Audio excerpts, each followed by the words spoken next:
Good afternoon, everyone. It's Alex here on a Friday afternoon, 24th of October 2025. And today I'm going to do a quick wrap up or round up, to be more precise, of the conversations I've been having during the course of this week and indeed the last couple of weeks related to rural EV charging. And this is an area that is particularly topical at the moment because in Scotland, there is a process taking place, and it has been for quite a number of months now, which is migrating charge points, public charge points, from ChargePoint Scotland, which has been funded and financed by the Scottish Government. And that migration process is opening up the pathways for the private sector charge point operators and private back office software maintenance providers to come in and take ownership of those charge points that have been part of ChargePlace Scotland for the last 13 or 14 years. And it's worth noting that the Scottish Government took a very proactive stance when it came to rolling out public charging, and that was really to try and anticipate and stimulate greater uptake of electric vehicles, which, of course, is linked into the government's ambition to remove carbon emissions from transports. And indeed, that as a subject merits its own longer discussion in terms of how the Scottish Government have changed the sort of targets they've had in place for decarbonising transports. But from a EV charging standpoint, this migration process is something that I've got more involved in, and I'm more concerned about. And concerned as I've been writing about on Substack and posting about in social media, and particularly LinkedIn, that when you actually examine the types of businesses that are hosting charge points in the network today, they are of a wide range of different sizes and located in many different areas. Now, you would expect that because the whole idea with ChargePlace Scotland was to get charge points into lots of urban areas, but also lots of rural and more remote areas as well. The trouble is that there are quite a lot of smaller businesses who are hosting charge points in the network at the moment, and the migration process that they're being asked to follow through on isn't particularly geared for them. And by that, what I mean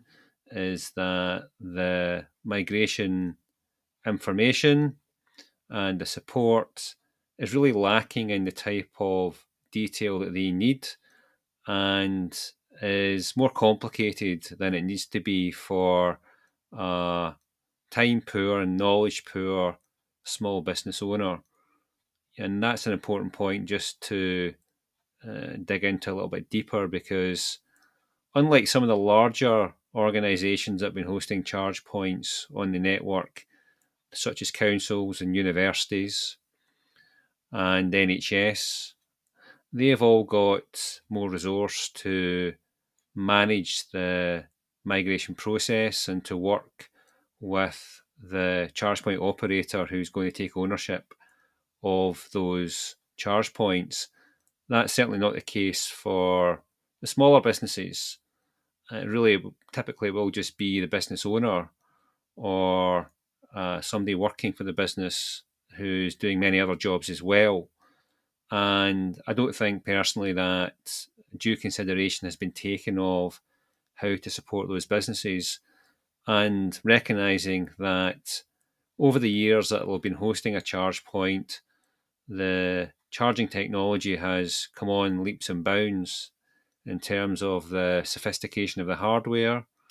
and also the back office software as well. And indeed, the number of suppliers that have come into the marketplace in the UK. There's now many, many, many more charge point operators and more charge point management service operators or suppliers in the market than there was 4, 5, and certainly 10 years ago. And if as a busy small business owner, you haven't had a chance and the opportunity to familiarise yourself with what's changed, then this idea of starting to migrate your charge point can be a little bit overwhelming. And so the decisions that need to be made now and moving forward really centre on how you design a better migration process for small businesses. Yeah, this is true specifically for those who are in Scotland on the ChargePoint Scotland network, but will in due course be true for other businesses in other parts of the country who may have been hosting charge points for quite considerable time, and particularly if they were underwritten and financed by the government, have to migrate to a new charge point operator. So there's some broad asks that need to be made both of the government and also of the wider charge point charging infrastructure industry to make sure that, irrespective of size of business, if they are able to host a charge point and they're in a location where hosting a charge point makes sense, then the right type of support needs to be available for them. So we need to collectively continue to discuss how we work together to make sure the right support is there for those smaller businesses. Shorter term, it's about decisions around when they migrate, how they migrate, and indeed if they migrate at all, because it might be the case that for some locations where utilisation of the charge point has been very low and there is limited evidence to suggest that that is going to change, then it may be better decommissioning that charge point. It may be better if another charge point is installed somewhere else.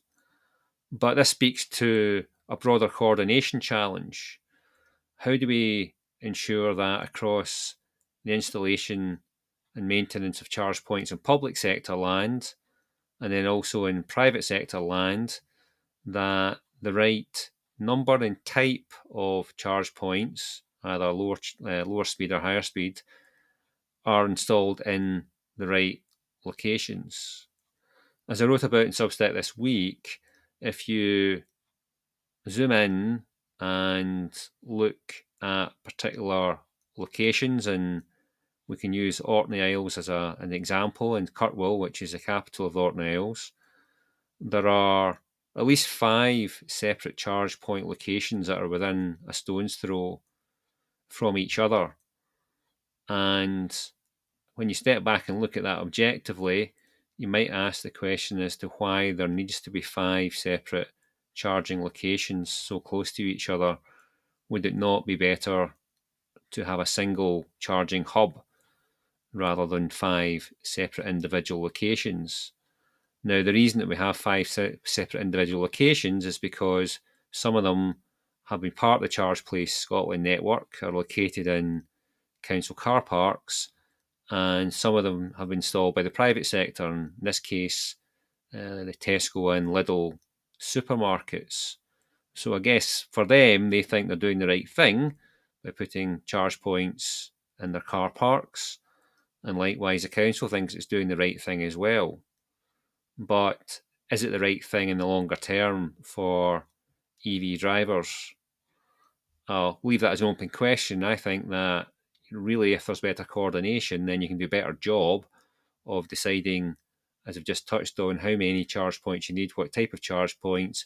and what locations, and how many locations within a specific distance of each other, because utilisation is the name of the game. And while we know there's still a long way to go in terms of EV adoption among households and also among commercial drivers and fleets, we have to be really considerate of how many charge points are really going to be needed and really going to be well utilised in the public domain. And that also recognising that for both private vehicle drivers and also drivers of fleet vehicles, a percentage of the charging need is going to be achieved at home for those who've got off-road parking. So how much public chargers are going to be needed? It's an open question. And if we're also planning for the longer term and thinking about those charge points that have served their first life in the public domain, but have reached an age and because they're uncompliant, really need to be decommissioned, what a second life for them might be if indeed there is an opportunity for them to have a second life. And it has been suggested in comments to the post I put out this week, could some of those charge points be recommissioned into depots for fleet charging? That recognizing that for some fleet vehicles who are going to charge overnight, then a slightly older, slower charger still might do the job. And indeed, it might help cash-strapped public sector fleets and fleet operators to save a few pennies along the way as well. And worthwhile highlighting, of course, when we're talking about hardware and charging hardware, it also includes the cables as well. And the cables as a technology have evolved as well, particularly reflecting the fact that we're now seeing more higher speed chargers in the market and they need thicker cables. Those cables are more expensive, but as we're seeing them, they're also more frequently being vandalized as well. And that's a real issue moving forward in terms of the cost of replacing those damaged or stolen charging cables. And so I think to summarize and to kind of wrap up this little video, we've got a long way to go as far as the maturity or how the charging network starts to mature. I think at the moment, and referencing back to Scotland, are at an interesting moment in time, recognising that this migration from publicly driven and financed public charging networks is coming to an end, and the migration process that's happening now can be improved in specific ways to suit smaller businesses. And finally, beyond that migration, and again, thinking about those smaller businesses, what sort of business model can replace the ChargePoint Scotland network? That recognising that for all those smaller businesses out there, they're not going to have as much negotiating clout and buying power when it comes to the hardware that they might want to install for charging and also the back office software. So therefore, the idea that's been floated, not just by myself, I'd love to take credit for it, but by others as well, is for some form of cooperative to be set up where those smaller businesses can join and can be supported